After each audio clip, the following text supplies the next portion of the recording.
Today, I'm going to show you how to set up your TP-Link router. And before starting, if this video helps, please support me. I donate half of all donations to shelters. You can find more details in the description below. First, turn on the router. Take the power adapter. Plug the power adapter into an outlet. And connect the other end into the router.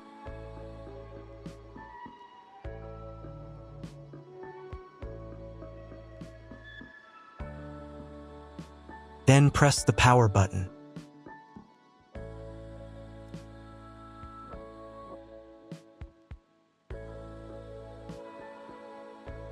When the router is powered on, the light will turn on.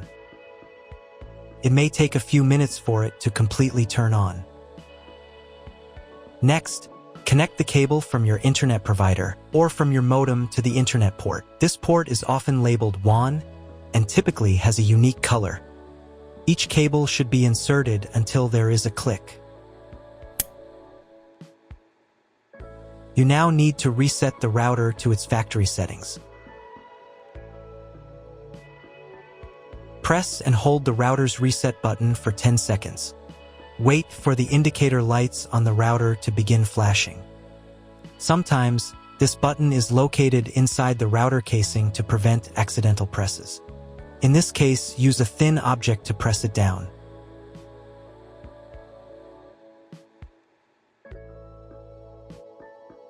The router will restart and all the settings will be reset to the original factory defaults. Plug one end of the Ethernet cable supplied with the router into an Ethernet port.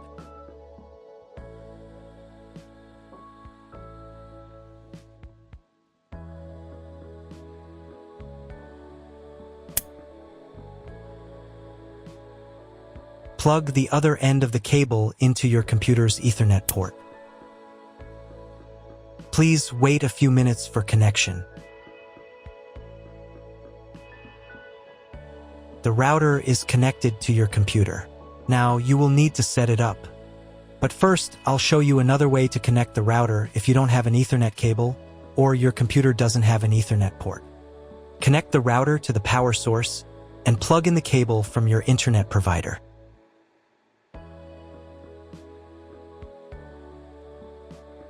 This will enable Wi-Fi. If your router is new, your Wi-Fi network name will be the name of the router. Your router has its own Wi-Fi network name and password printed on a label. Connect to it. Great, you've connected to the router. Now let's start setting it up.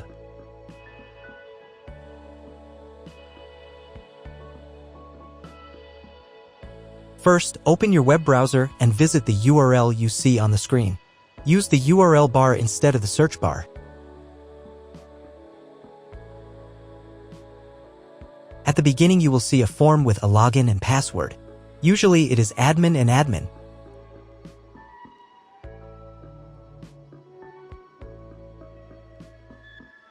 If these credentials are wrong, then find label on your router. The credentials are often printed on the bottom of the device.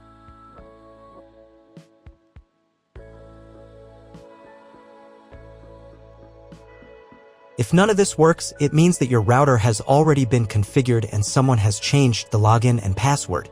If you can't find out the login credentials, just reset the router to factory settings. And then log into the router's personal cabinet using the standard credentials. If your router settings do not look like mine, it means that your router has a different firmware. I made a video for every firmware type. You can find all the links in the description down below. I want to warn you right away that there are many firmware versions and they may differ slightly. But don't worry, you will succeed, just watch the video and follow the instructions. First, run the quick setup to manually configure your internet connection and wireless settings. I should also warn you that depending on the firmware version, some setup steps might be missing or appear in a different order. Trust me, you've got this. Just watch the video and follow the instructions. Press the next button. On this page, select the working mode. You need to choose Router. On the next page, select your internet connection type. Usually, this is listed in your internet service contract. If there's no auto-detect feature, select Dynamic IP and click the Next button. Depending on the connection type you selected earlier, this page may look different from mine. If you chose Dynamic IP, then select one of the available options on this page.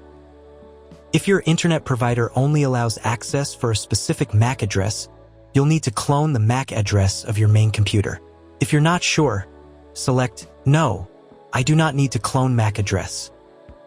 In most cases, there's no need to clone the MAC address.